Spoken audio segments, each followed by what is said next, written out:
Audio Jungle।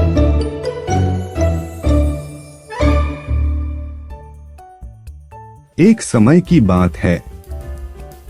एक गांव में एक गरीब बुढ़िया रहती थी। वह पूरी तरह से अकेले रहा करती थी। उसका कोई भी नहीं था, ना बाल बच्चे ना कोई रिश्तेदार। सुबह शाम लोगों के छोटे मोटे काम किया करती थी, जिसके बदले लोग उसको पैसे, अनाज या खाने पीने का सामान दे दिया करते थे, जिसको खा पीकर वह अपना जीवन बिताया करती थी।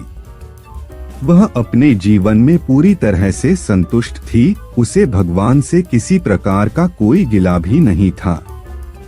दूसरों के सामान के कारण बुढ़िया का घर पूरी तरह से सामानों से भरा हुआ था। एक बार की बात है, वे अपने घर को खोलकर घर के सामान को धूप दिखा रही थी।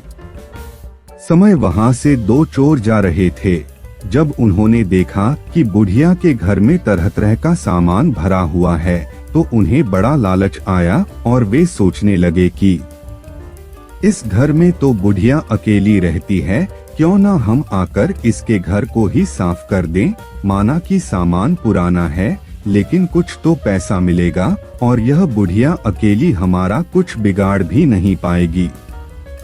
चोरों ने बुढ़िया के घर को अच्छी तरह से देख लिया और समझ लिया कि उन्हें किस तरह से बुढ़िया के घर की सफाई करनी है।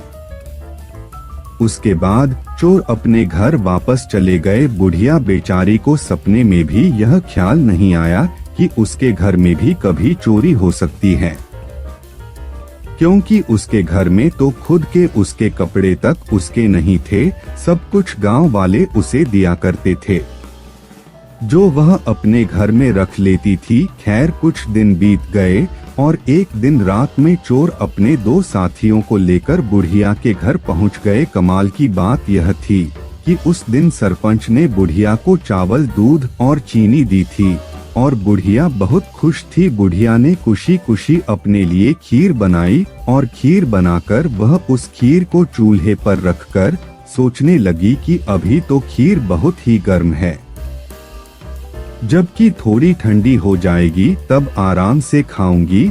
और अपने बिस्तर पर लेट गई और खीर के ठंडा होने का इंतजार करने लगी। लेटे लेटे उसे नींद आ गई और वे सो गई और जोर जोर से खर्राटे लेने लगी।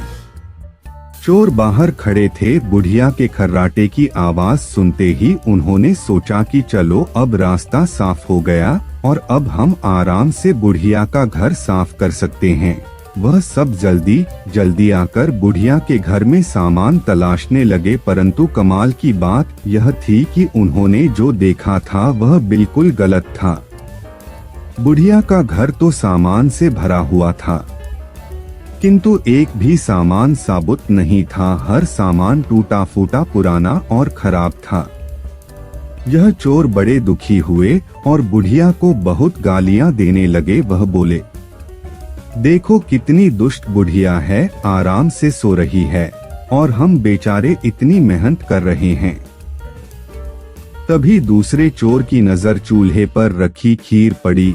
गरम गरम खीर को देखकर चोर ने कहा, चलो बुढ़िया के घर कुछ और नहीं मिला तो कम से कम खीर तो है, और वह उसको खाने लगे। जब वह खीर खाकर जाने लगे तो उन्होंने थोड़ी सी खीर बुढ़िया के लिए छोड़ दी, किंतु जब उन्होंने बुढ़िया की तरफ देखा तो उसका हाथ खुला हुआ था, जैसे वह कुछ मांग रही हो। साथ ही उसका मुंह भी खुला हुआ था, जिसे देखकर चोरों ने सोचा कि बेचारी बुढ़िया लोगों से मांग मांग कर अपना जीवन बिता रही है, लगता है बहुत थक गई है और खाने के लिए खीर मांग रही है। आखिर उम्र में है तो हमारी माँ के ही बराबर। और बिना कुछ सोचे समझे गरम गरम खीर बुढ़िया के मुंह में डाल दी। गरम गरम खीर मुंह में पड़ते ही बुढ़िया जोर से चिल्लाई, हाय दैया, मार डाला मार डाला मार डाला। बुढ़िया की चीख सुनते ही चोर डर के जल्दी जल्दी छुपने लगे। जिसने मुंह में खीर डाली थी वह ऊपर जाकर छिप गया, एक चारपाई के नीचे और एक चारपाई के दाएं। बुढ़िया की चीख सुनते ही गांव वाले बुढ़िया के घर आ गए और पूछने लगे, क्या हुआ माँ? बुढ़िया बोली, मुझे क्या पता, ऊपर वाला जाने। यह सुनते ही ऊपर छिपा हुआ चोर बोला, अरे भला मैं क्यों जानूं, तुम्हारी चारपाई के नीचे छिपा चोर ना जाने। यह सुनते ही चारपाई के नीचे वाला चोर बोला, मैं ही क्यों जानूं, चारपाई के दाएं छुपा चोर क्यों ना जाने। और इस तरह से तीनों चोरों ने खुद ही अपना पता गांव वालों को बता दिया और फिर गांव वालों ने उन्हें पकड़कर खूब पिटाई करी और वापस भेज दिया। उसके बाद से चोरों ने कान पकड़ लिया कि आज के बाद कभी वह चोरी कभी नहीं करेंगे। चोर चाहे जितनी भी कोशिश करे अपने आप को छुपाने की, लेकिन वह फिर भी पकड़ा जाता है। इसलिए हमें कभी चोरी नहीं करनी चाहिए और अपने बच्चों को यही सीख देनी चाहिए।